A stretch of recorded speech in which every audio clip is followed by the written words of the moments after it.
Okay guys, mabuhay magligayang pagbabalik sa aking YouTube channel. At syempre, pag gantong pag gantong January, first week or first day o second day, basta first week of the year, talagang ang daming naglalabas ng mga ganito. Like sinasabi nila, like ano nga bang nangyari sa kanilang nakalipas na taon, ang nangyari kay Joshua sa 2023, and of course, lahat naman ng tao excited pa ngayong 2024. Ano nga ba ang pwede pang mangyari? But sa ngayong pero sa case ni Joshua Garcia, ang daming naganap sa kanya ng 2023 dahil, um, of course, nakagawa siya ng series, di ba? Nakagawa siya ng teleserye na napanood sa GMA, of course, with Jody Santa Maria and Gabby Garcia. Isa yun sa mga milestones sa buhay niya.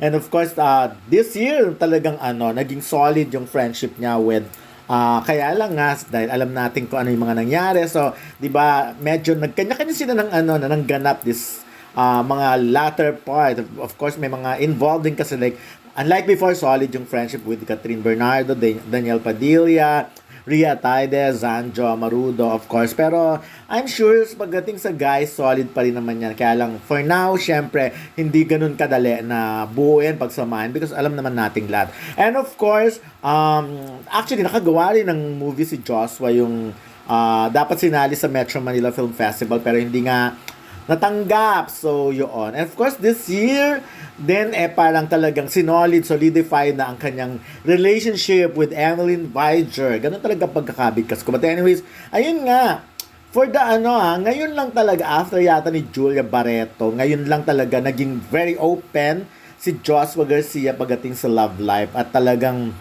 ako natutuwa because a lot of people kumbaga tinanggap nila si Joshua just like that. Kasi unang-una si Joshua naman, ang nakarelasyon lang naman talaga niya na naging kapartner or tandem niya ay si Julia Barreto, di ba? So, and now that meron ng karelasyon si Julia, si Gerald Anderson, so, alam nga naman maiwan at nga. I'm sure may mga naging karelasyon si Joshua, but medyo tago yung mga yon. Alam naman natin kung sino-sino yun. Actually, hinanap ko rin yung dati sa Instagram, pero now talagang separate lives ang drama nila. But this year then, isa sa mga ganap nga sa kanya pagdating sa personal life or love life niya. Of course, ayan nga yung kay Emily, yan talagang pinakita kung gaano siya ka-happy. Iba rin talaga pag may inspiration ka na. So, bonggang-bongga. And this year then, dahil of course kay Emily, ang dami-daming trouble ni Joshua. Nakikita mo sa kanya mga social media account. Sayang nga lang at hindi na siya active sa YouTube channel niya because ang daming ganap sa buhay niya na talagang pang YouTube. Ilang beses for last year sa 2023, ang daming beses niyang nag-abroad at nag-travel at yung iba doon talagang travel, marami na of course yung shooting, taping, and shows. Yun, nakita naman natin. Pero marami siyang ganap with Annalyn talaga na pinuntahan nila yung mga bansa na talagang bonggang-bongga. So from Europe to Asia, ganun ang drama nilang dalawa. So alam naman natin si Annalyn ay parang hindi naman siya showbiz pero iba ang mundo niya. Sports ang mundo niya. At the same time, paano ba sasabihin yun? Basta, kung nasa personality niya yung ganon na may kaya sa buhay, daw akong sabihin. Mukhang mayaman talaga. So, marami sanay mag-travel. And of course, ayun, tinuruan din isa sa bonggang ay nag-aral din si Joshua magluto, maging chef, of course, at ang mga unang nakatikim ng kanyang niluto ay ang kanyang girlfriend, di ba? Nakita na, alam mo, ngayon talaga lumalabas yung yung pwedeng sabihin na nag-mature na talaga si Joshua. Of course, alam naman natin ang pinagmula ni Joshua Garcia. Hindi rin naman sila well-off family at talagang kaya nga siya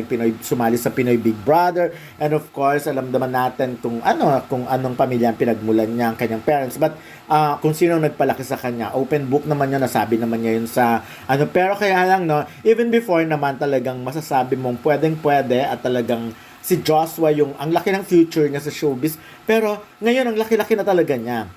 Ang daming producer ang nagtitiwala sa kanya. Like talagang bida material talaga si Joshua. So, ayun nga. Anyway, excited siya for 2024. At syempre, excited din ang marami sa love life niya. At syempre, excited din ang kanyang girlfriend, si Emily, sa more travel, more pagsasama nila. At sabi nga, life with you is great. Di ba? Bonggang-bongga. It's a statement na ang buhay nakasama si Joshua ay great. At syempre, sinagot yun ni Joshua ng drama. So, at sumagot din yung Emmy din ng American accent. Bongga, actually natutuwa ako sa kanilang dalawa kasi nadadaan nila sa mga ganong biro talagang yon, 'di ba? Sabi nga ni Joshua pa rin, 2023 was filled with cherished memories, growth, and blessing. Grateful to have experienced an eventful year with people who are truly feel like a family. Excited for 2024. Kaya lang may mga basag trip din na nagsasabing wag mag-focus si Joshua sa relationship o sa love life. Mag-focus muna sa career dahil mas